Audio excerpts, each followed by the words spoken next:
خبرگزاری افغانستانی اوموچ نیوز با نشر یک ویدیو خبر داد که نیروهای جبهه مقاومت ملی در ولایت پنجشیر یک تانک طالبان را از بین بردند.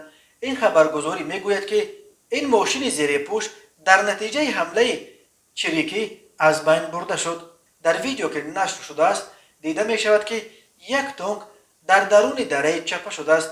نوارگیرنده میگوید جنگیان طالبان در نتیجه این حمله تلفات سنگین دیدند. جانب طالبان تا کنون این خبر و از بین برده شدن یک تانک و تلفات دیدن نیروهایشان را در پنجشیر تصدیق یا رد نکردند.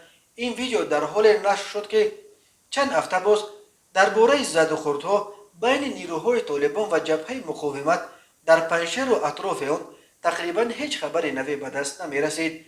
ولایت پنجشیر و منطقه اندراب‌های ولایت بغلان پایگاه اساسی جبهه مقاومت ملی افغانستان برابر احمد مسعود فرزند احمدشاه مسعود است که به ضد رژیم نو طالبان می جنگد. اکثر اهالی این منطقه و همین طور محور نیروهای جبهه مقاومت را تاجیکان تشکیل می دهند. جنگجویان طالبان 7 سپتامبر 3 هفته بعد تصرف باقی قلمرو افغانستان توانستند وارد دره پنجشیر شوند و قسمت‌های وادی این ولایت را به دست بیارند.